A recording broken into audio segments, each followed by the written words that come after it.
জয় রাধে। অনেক কষ্ট করে আসতে হয়েছে, একটু তো কৃপা করবেন, এটা তো করুণা করবেন। আর যদি বলেন তোমার কথা আমাদের মনোপুত না, আমি বিশ্রাম দিলে আমারই মঙ্গল, তাড়াতাড়ি ফিরে যেতে পারবো, এটা কোলাহল করে ভাগবতকে বিঘ্ন করবেন না। আমি বলতে চাইছিলাম বর্ণ সংকটটা অধিকাংশ মানুষ আমরা জানি না। এখন ছেলে মেয়ে পড়াশোনা করতে গিয়ে এই মানে আকাশ সংস্কৃতির যুগে, নেট সংস্কৃতির যুগে আবেগ বশত, ভ্রমবশত যে যাকে পছন্দ করছে সেটা জাতি, কুল, বর্ণ বিচার, বর্ণ সংখ্যার মানছে না, এইখানেই অভিশাপ ঢুকে যাচ্ছে। গত 200 বছরে একজন বিবেকানন্দ জন্মায়নি, গত 150 বছরে একজন বিবেকানন্দ আসেনি, একজন রবীন্দ্রনাথ আসেনি। কেন? ভালো সন্তান আসা থেমে গেল কেন? কোন মহাপুরুষের জন্ম গত 150 বছরে হয়নি।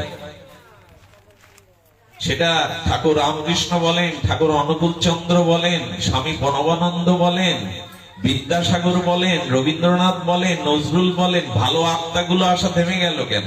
বলে বিয়েটাই গোলমাল হয়ে গেছে। ওইখানে কাম আর কামনার দ্বারা, বর্ণ সংকরের দ্বারা বিয়ে হচ্ছে। পবিত্র আত্মা চাইছে জগতে আসতে, ভালো গর্ভই পাচ্ছে না, ভালো বিবাহই পাচ্ছে না। শুনলে অবাক হবেন, মা পার্বতী শিবের গলায় মালা দিতে গিয়েছিল। শিব ঠাকুর তার আজ্ঞানয়নে দেখলেন এখনো পার্বতীর ভেতরে কিছুটা কামনা বাসনা আছে। বললেন জপ তপ করে কামনা জয় করে ধর্মকে বুকে নিয়ে এসো, তারপরে বিবাহ করবার যোগ্য হবে তুমি। মাতা পার্বতী দীর্ঘদিন তপস্যা করে নিজের শারীরিক বাসনা ত্যাগ করে তবে ভগবান শিব গ্রহণ করেছিলেন। বলেন কামনার দ্বারা, কামের দ্বারা যারা প্রভূত হয়ে বিয়ে করতে যায় এরা অভিশাপে ঝাঁপ দিয়ে দেয়, সন্তান আদি বলেন। আর ওই কামনার দ্বারা, কামের দ্বারা যে বিবাহটা হলো, ধর্মের দ্বারা না, ত্যাগ বৈরাগ্যের দ্বারা না, তাদের গর্ভের সন্তানের দ্বারা কোনো তর্পণ, পিণ্ড এগুলি ক্রিয়া করবে না। 10টা সন্তানও যদি তর্পণ, পিণ্ড দেয়, শ্রাদ্ধ দেয়, এতে পিতৃকুল নরকে যাবে। সে কথাই বলেছেন জাতি ধর্ম নষ্ট হবে, কুল ধর্ম। কামনা প্রসূত যে সন্তান, বর্ণ সংকর প্রসূত বিবাহের যে সন্তান, তারা পিণ্ডের অধিকারী না, শ্রাদ্ধের অধিকারী না। এসব কথা আলোচনা আমরা করি না, এড়িয়ে যাই। এখন উগ্র স্বাধীনতার যুগে যে যার ইচ্ছা মতো বলছেন। এখন কি জাতি, জাতি উঠে গেছে, শাস্ত্রের কোনো বিধিবিধান নেই। যে যাকে পছন্দ করছে কামনায় প্রসূত হয়ে, বাসনায় আক্রান্ত হয়ে বিবাহের দিকে যাচ্ছে। কামনার দ্বারা বিবাহ হলে যে ক্ষতি হয় এটা বুঝিয়েছিলেন। পৃথিবীতে অন্যতম শ্রেষ্ঠ বিবাহ দুটি, রাম সীতার বিবাহ আর শিব পার্বতীর বিবাহ। এরা কেউ কামের দ্বারা জগৎকে দেখা গেল বিবাহ করেনি। নারদ একদিন গোবিন্দকে বলছেন, প্রভু কি নারদ? নারদ যেতে যেতে এক রাজ পরিবারে তাকে সংবর্ধনা দেয়া হলো, আতিথ্য গ্রহণ করতে বললেন রাজা। এখন তার মেয়ে ছিল স্বয়ংবরা, বিবাহ যোগ্যা। নারদকে হাতটা দেখালেন এই পিতার কন্যা। তার সৌন্দর্য থেকে নারদের কামনা জেগে গেল, বিয়ে একটা করলেই হয়, আমি তো উদাস হয়ে ঘুরে বেড়াই। এখন নারদ তো ভক্ত, দেবর্ষিপাদ নারদ, ওনার যা কামনা, ভালো মন্দ যা গোবিন্দকে জানাতেন। ভগবানকে বলে বললেন, প্রভু খুব পছন্দ হয়েছে, কামনা জেগেছে, আমি একটু বিবাহ করে সংসার কি করতে চাই। গোবিন্দ চিন্তা করলেন এ তো সর্বনাশা বুদ্ধি ঢুকে গেছে। কাম কি বলেছেন? ধায়তে বিষয়ং পুংস সঞ্জত সঞ্জায়ত কামাত, কামাত ক্রোধ বিজায়তে, ক্রোধ ভবতি সম্মোহ, সম্মোহ বুদ্ধি ভ্রমসাদ, বুদ্ধি ভ্রমসাদ বুদ্ধি নাশ, বুদ্ধি নাশাৎ প্রাণস্যতি। কামনার দ্বারা কিছু করতে গেলে প্রথমে কি আসবে? বাধা আসলে ক্রোধ আসবে, আর কামনা পূর্ণ হলে লোভ বেড়ে যাবে। তাহলে কামনাটা পূর্ণ হলে লোভ বেড়ে গেল, কামনাটা বাধা হলে ক্রোধ এলো, আর যেই ক্রোধ এলো সেই আপনার বুদ্ধি ভ্রম হয়ে গেল, ভ্রমাত্মক বুদ্ধি রসাতলে গেল। আর ওই ভ্রমাত্মক বুদ্ধি থেকে বুদ্ধিনাশ, বুদ্ধি থেকে বিনাশ। এটা গীতার ক্রম দেখিয়েছে, একটা দৃষ্টান্ত দেওয়া যায়। আচ্ছা, কোন পথে যেতে যেতে একটা যুবক জ্যৈষ্ঠ মাসের দিনে সুপরিপক্ক পাকা আম দেখলো কারো বাগানে। আচ্ছা, দেখলো কি? হাত, কান না চোখ? দেখলো কি? আমটা দেখে তো চোখ। আচ্ছা, চোখ আম বাগানে নিয়ে যেতে পারবে? ওকে নিয়ে যাবে তো পা। দেখলো চোখ, গেল পা। যে পা পারতে পারবে? দমটা পারবে কে? হাত। দেখলো চোখ, নিয়ে গেল পা, পারলো হাত। হাত পাড়ার পারে বলতে আমি কিন্তু রস চাকতে পারবো না, চাকবে জিহ্বা। জিহ্বাই যখন রস দিল, জিহ্বা বলে আমি চাকতে পারি, রাখতে পারি না, ওটা পাকস্থলীতে চলে যাবে, পেটে। দেখলো চোখ, নিয়ে গেল পা, পারলো হাত, রস দিল জিহ্বায়, রস জিহ্বায় না রেখে দিল উদরে। মালিক এতক্ষণ টের পেয়েছে কে তার গাছ থেকে আম পেড়ে খাচ্ছে, সে লাঠি নিয়ে পেটাতে শুরু করেছে। পীর তখন বলছেন, দেখলো চোখ, নিয়ে আসলো পা, পারলো হাত, রসটা আস্বাদন করলো জিহ্বা, রসটা রাখলো পাকস্থলী। পীর বলছে আমার কি দোষ? লাঠির আঘাতটা আমার পিঠেই তো পড়ছে। পীর বলছে আমার তো দোষ না, এর মধ্যে কোনো দোষ না। আচ্ছা, পিঠে যখন খুব বেশি প্রহার করা হয়, খুব বেশি জোরে প্রহার করা হয়, তখন ব্যথা হলে জলটা আসে কোথায়? পিঠ থেকে না চোখ থেকে? জল আসবে কোথা থেকে মারলে? অর্থাৎ যে যে চোখটা ওই পাকা পরের আম দেখে কামনা জেগেছিল, সেই চোখ শেষ পর্যন্ত ওর চোখ দিয়েই জল বেরোতে শুরু করলো। অর্থাৎ যখনই কোনো বিষয়ের প্রতি আপনার কামনা আসবে, তখন বুদ্ধি ভ্রষ্ট হয়ে যাবে। এখন রূপ যৌবন শাস্ত্র না মেনে, বর্ণ না মেনে, তার কিছুই না মেনে, এখন কি বলা হলো, আকাশ সংস্কৃতির যুগে এখন জাতি নেই, কুল নেই, শাস্ত্র মানি না, ভালোবাসি ভালোবাসি। ফতেপুর থেকে চলে আসছেন, আপনারাও কত দূর থেকে চলে আসছেন, মনিরামপুর থেকে দাদা চলে আসছেন। কেন? আমি সবার কথাই বলছি যে আপনারা অনেকেই দূর থেকে আসছেন, অনেক কিসে যাবেন, যানবাহন অনেক মাও জানে না, তবু ছুটে এসছেন হরিকথার লালসায়। বলে এতে কি হয়? বলেন হরিকথা একবার যার কানে ঢুকেছে সে বাকি হয়ে যায়। রাধারানী বলছেন ভিক্ষু সে ভিখারি হয়ে যায়। হরিকথা যার কানে যায়, একবার যদি হরিকথা হৃদয়ে ঢুকে যায়, সে ভিখারি হবে। কেন জানেন? কাঁধে একটা ব্যাগ ঝুলিয়ে যেখানে হরিকথা, ভিখারির নাই ঘুরে ঘুরে বেড়াবে। সে বিহঙ্গ হবে, পাকনা মেলবে তার। যেখানে হরিকথা উড়ে সে সেখানে বেঁধে রাখা, আর তাকে একদিনও হরিকথা যার হৃদয়ে বসেছে আর ঘরে সে তার পাক। রাধারানী বলছেন বিহঙ্গ সে পাখি হয়ে উড়ে উড়ে যেখানে হরিকথা সেখানেই যায়। আমাকে একজন বলছেন, বিল্লদা আপনি যে প্রতিদিন রাত 2-3টে একদিন বিশ্রাম নেই। এরা কল করে বারবার বলে দাদা একটু বিশ্রাম নেই, কিন্তু একদিন আমি ছিলাম বাড়ি। আমি গত 30 বছরে খুব কমই পাঠ ছাড়া থেকেছি। গ্রামের মন্দিরেও পাঠ করতে হয়, সপ্তাহে যদি 2 দিন বসে থাকি। একদিন আমি যাইনি পাঠে, বিশ্বাস করো রাত 2টো পর্যন্ত আমার চোখে ঘুমই আসেনি, ছটফট করেছি আমি সেই দিন বুঝলাম হরিকথা আমাকে পেয়ে বসেছে।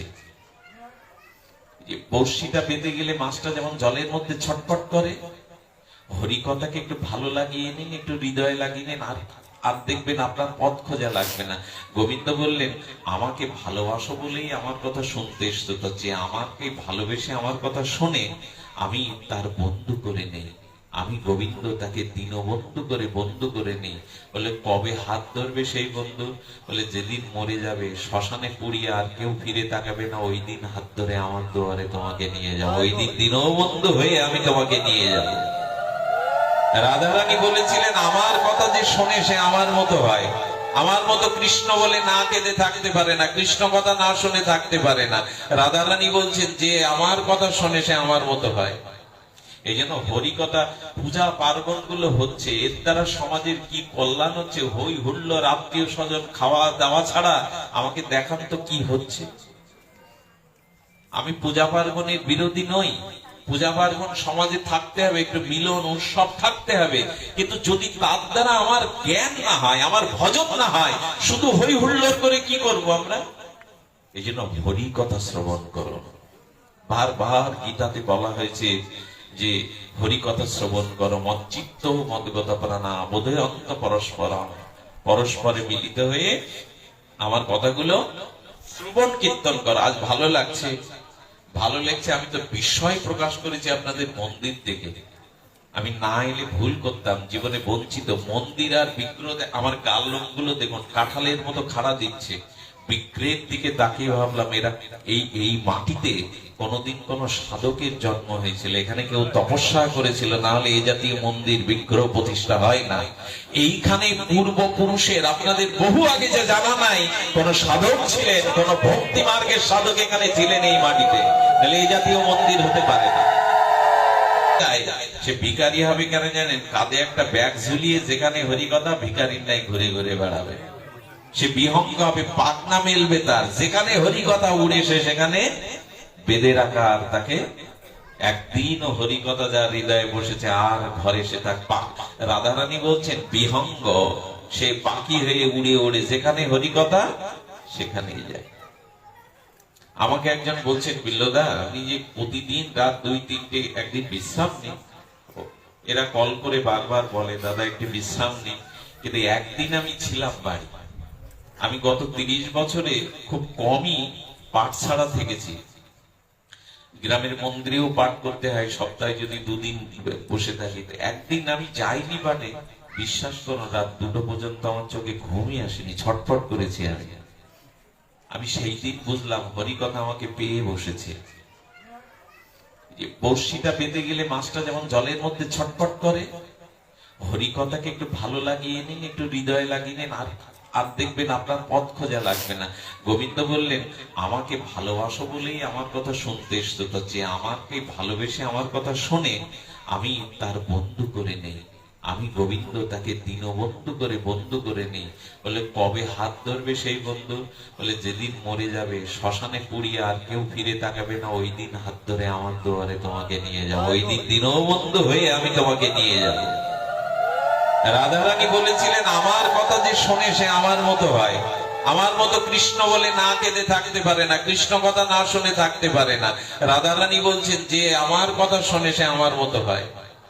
এই জন্য হরিকথা পূজা পার্বণ গুলো হচ্ছে, এর দ্বারা সমাজের কি কল্যাণ হচ্ছে? হই হুল্লোড়, আত্মীয় স্বজন খাওয়া দাওয়া ছাড়া আমাকে দেখান তো কি হচ্ছে। আমি পূজা পার্বণের বিরোধী নই, পূজা পার্বণ সমাজে থাকতে হবে, একটু মিলন উৎসব থাকতে হবে, কিন্তু যদি তার দ্বারা আমার জ্ঞান না হয়, আমার ভজন না হয়, শুধু হই হুল্লোড় করে কি করব আমরা?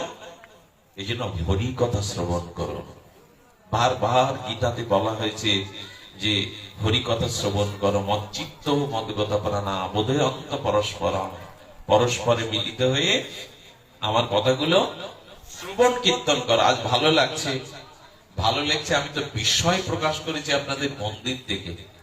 আমি না এলে ভুল করতাম, জীবনে বঞ্চিত। মন্দির আর বিগ্রহ, আমার গাল লোমগুলো দেখুন কাঁঠালের মতো খাড়া দিচ্ছে। বিগ্রহের দিকে তাকিয়ে ভাবলাম এরা এই মাটিতে কোনদিন কোন সাধকের জন্ম হয়েছিল, এখানে কেউ তপস্যা করেছিল, না হলে এই জাতীয় মন্দির বিগ্রহ প্রতিষ্ঠা হয় না। এইখানে পূর্বপুরুষের, আপনাদের বহু আগে যে জানা নাই, কোন সাধক ছিলেন, কোন ভক্তি মার্গের সাধক এখানে ছিলেন এই মাটিতে, তাহলে এই জাতীয় মন্দির হতে পারে না। আমি অরুণদাকে, শুভঙ্করকে এদের গালি দিচ্ছি, কোথায় আনছো আমায়, কোন জায়গায় কোথায়? আমি বুঝতে পারিনি যে এর মধ্যে লুকিয়ে আছে এমন মণিরত্ন। কি অদ্ভুত মন্দিরের বিগ্রহের শোভা, নয়ন ফেরানো যায় না। আমি কি বললাম? শ্রবণ, এরপরে হলো কীর্তন। কি কি করতে হবে? এই 3টি। ভক্তির আশ্রয় হলো এই 3টি। প্রথমে শ্রবণ, এরপরে হলো কীর্তন। শ্রবণের পরে আসে কীর্তন। কীর্তন মানে 10এ 5 মিলে উচ্চেশ্বরে খোলকর্তাল সহযোগে যে ভগবানের দিব্য নাম, কলিতে এর থেকে বড় সাধনা নাই। দয়া করে অন্য কিছুতে বিভ্রান্তি হবে না। কলিযুগে নাম রূপে কৃষ্ণ অবতার, আর কোন ধর্ম কইলে না হইবে পার। এই লাইনটা কাটুন তো, কি ক্ষমতা আছে আপনার? চৈতন্য চরিতামৃতের লাউন, কলিযুগে হরিনাম বিনা অন্য কোন ধর্মে পার হতে আপনি পারবেন না। সে যে যত বড়ই যে মত পথে থাকুন, কলিযুগে হরিনাম ব্যতীত আমাদের উদ্ধারের নান্য পন্থা মহাপ্রভু সম্মুখে বলে গেলেছেন, হরির নাম হরির নাম হরির নামইব কেবলম কলৌ নাস্তেব্য নাস্তেব্য নাস্তেব। এখানে একটু লক্ষ্য করবেন, হরের নামইব হরের নামইব। হরি কবার বলা হলো? হরি 3 বার। নাম কবার বলা হলো? 3 বার। তিনবার হরি বলা হলো, নাস্তেব্য বলা হলো তিনবার। হরের নামইব এব, হরের নাম ইব, হরের নাম ইব, হরের নাম এবং এই হরি নাম ব্যতীত নাস্তেব্য নাস্তেব্য নাস্তেব্য, তার মানে সংকেত দিল সত্যের তপস্যা, ত্রেতার যজ্ঞ, তারপরের অর্জন, বলে নাস্তেব্য। তিনটে নাস্তেব্য বলেছে না, নাস্তেব্য নাস্তেব্য নাস্তেব্য গতিরন্যতা, সত্যের তপস্যা এই যুগে চলবে না, ত্রেতার যজ্ঞ খরার অধিকার এই যুগে আমাদের নাই, আর তারপরের ষোড়শ উপচারে অষ্টনে ক্ষমতাও নাই। এই জন্য মহাপ্রভুর নাস্তেব্য নাস্তেব্য নাস্তেব্য, আর ওদিকে হরিকবার বললেন হরের নামই ইব, হরের নামই ইব। যজ্ঞ দান তপস্যা এই যুগের সাধনা নয়, এই যুগের যুগ ধর্ম নয়। হরিনাম হরিনাম এবং হরিনামই এই কলি যুগের একমাত্র তপস্যা। এটা কীর্তন করো, দশে পাঁচে মিলে কীর্তন করো। মহাপ্রভুর ভক্তরা কীর্তন করছেন নবদ্বীপে, আর কীর্তন বিরোধী যারা কি করেছে জানো, একটা মরা পচা শ্রীগাল ওই কীর্তনের মধ্যে দূর থেকে ছেলে দিয়েছে, যা সব অশুদ্ধ হয়ে চ্যান করে বাড়ি যা, হরিনাম বন্ধ করে। পচা শ্রীগাল, সেই শ্রীগালটা পড়বার সাথে সাথে মহাপ্রভুর সেই ভক্তটার নাম আমার মনে নাই, উনি তখন বলছেন প্রভু আজ তোমার নামের মহিমা জগৎকে দেখাও, এই মৃত শ্রীগাল যদি হরিনামে বাঁচানো যায়, এই পাষণ্ড গুলো বলবে না হরিনামের মহিমা আছে। শ্রীগালের কানে হরিনাম দিতে লাগলো, শ্রীগালটাই জীবিত হয়ে উঠে কি করলো জানেন, শুধু শ্রীগাল বাজলো না, ওর ওই জীবন ফিরে পেয়ে সে হরিনাম দিয়ে কি বললেন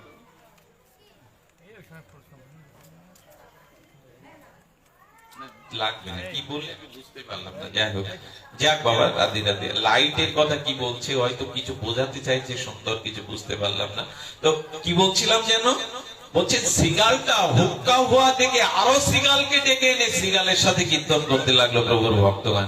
শুনেছেন কখনো বনের শ্রীগাল ডেকে এনে হরিনাম করছে? মহাপ্রভু তো বাঘকে হরিনাম বলালেন, হ্যাঁ, হরিণকে হরিনাম বলালেন। সাপগুলো নেচেছিল, সেই পাথর গলে গলে আছে ঝাড়িখঞ্জে, সেখানে এখনো হরিণের পায়ের দাগ, বাঘের পায়ের দাগ। মহাপ্রভু কীর্তন করতে করতে গড়াগড়ি দিলেন, পাথরগুলো তুলোর পেঁজার মতো, তুলো তরতে করতে গেলে যেমন পেঁজা করে নেয়, ওইরকম মুজরে আছে সেখানে। পাথর, বাঘ, সিংহ হরিনাম বলল, শুধু আমাদের হরিনামে রুচি নাই।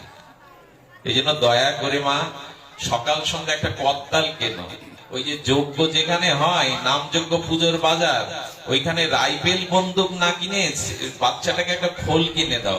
আচ্ছা, রাইফেল হাতে দিয়ে ছেলেটা যা যা বলবে যে মশিয়ান নেবে, খোল কাঁধে করে কি তাই বলবে? এসব কিনে দেন। ঘরে পুতুল সাজিয়ে রেখেছেন, বন্দুক কিনে দেন। বড় হলে যদি বন্দুক ধরে তো আপত্তিকার, মাই তো দেখিয়ে দিল বন্দুক, খোল তো দেয়নি, চাকি তো দেয়নি। আচ্ছা, একজোড়া ছোট কাঁসার চাকি কিনে দিলে, ছেলেটার হাতে দিলে ও বন্দুকের মতো আচরণ করবে তো? এগুলো দেন? দেন না। মা বন্দুক কিনে দাও, তো দিয়ে দিলেন। হ্যাঁ, আর আজকাল ছেলেবেলে কি বলে, বাজারে গিয়ে আরসি খাবো, আরসির বোতল ধরিয়ে দিলেন। আচ্ছা, ও যদি একটু বড় হয়ে ওই বোতল ধরে, দোষ কার? আপনি বললেন মা আরসি খাবো, আরসি তুলে দিলে, কোকো কোলা আরসি। এখন একটা এইগুলো যে কি জিনিস, টাইগার খাবো, ছোট ছোট বাচ্চারা দেখি নাম ধরে বলে টাইগার খাবো, আরসি খাবো। ওই বোতল দিতে থাকুন, পরে বড় বোতল ধরলে আর দোষ কার? বোতল তোই হাতে ধরিয়ে দিয়েছে। একটু চরণামৃত দেননি? হ্যাঁ, ঠাকুরের সামনে একটু করতালটা নিয়ে বলেন একটু নাচতো, একটু হরিনাম করতো, 5 টাকা দেবে, একটু নাম করতো। এইভাবে শেখাতে হয়।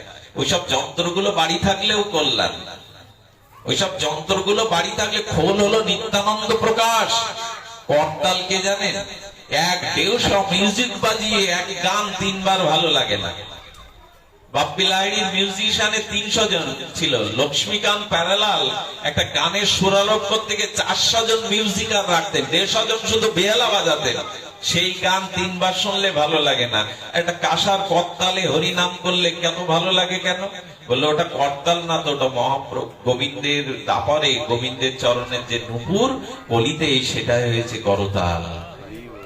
গোবিন্দের চরণে নুপুরটাই করতাল, আর নিত্যানন্দের প্রেমাবেশ হলো মৃদঙ্গ।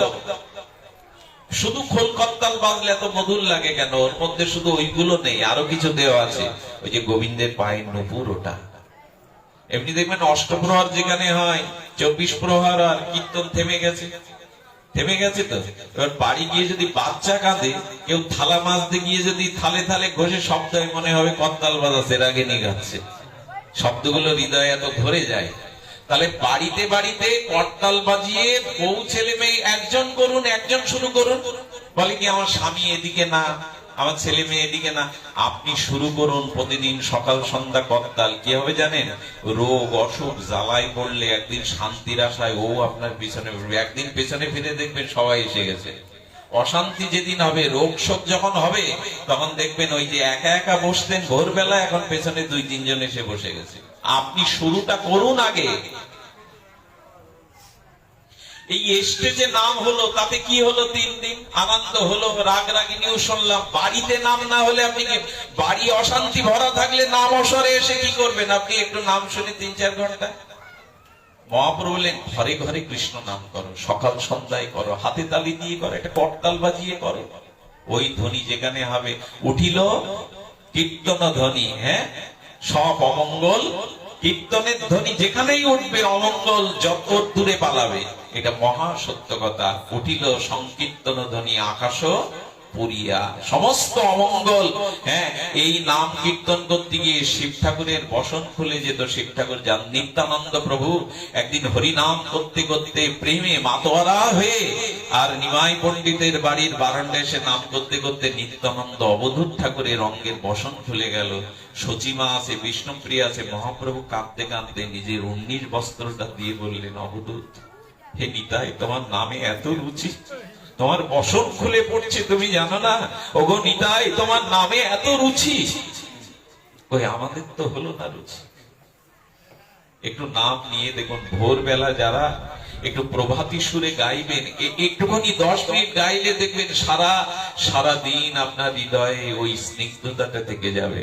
একটু ভোরবেলা গেয়ে উঠিন, ভৈরবীর আগে একটু হরে কৃষ্ণ, হ্যাঁ, রায় জাগো বলে একটু গিয়ে দেখুন। মঙ্গল আরতিটা মায়েরা একটা অনুরোধ করে যায়, মা অন্তত ভোরবেলা উঠুন মা, ভগবানের সাথে যদি যোগাযোগ স্থাপন করতে চান, ভোরবেলা ওটা ছাড়া জানেন সূর্য উদয়ের পরে উঠলে ভজন সাধন হয় না।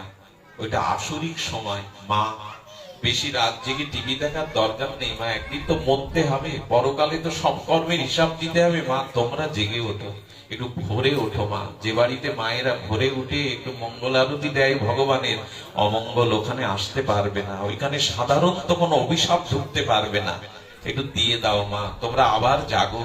সীতা সাবিত্রীর দেশের মেয়ে তোমরা, বাঙালি নারীরা আছে বিধায়, শাখা সিঁদুর আছে বিধায়, এদের গলায় কাপড় দিয়ে এরা তুলসী তলায় প্রদীপ দেয় বিধায় এখনো বাংলা মায়েদের যে সম্মান করা হয়, বাংলা মায়েদের যে জগতে এদের যে মর্যাদা, পৃথিবীর কোন দেশে তা নাই। এই জন্য আমেরিকার মদ খাওয়া মেয়েরা এখন লাল পেড়ে সাদা কোলের শাড়ি পরে তিলক নিয়ে হরিনাম করছে।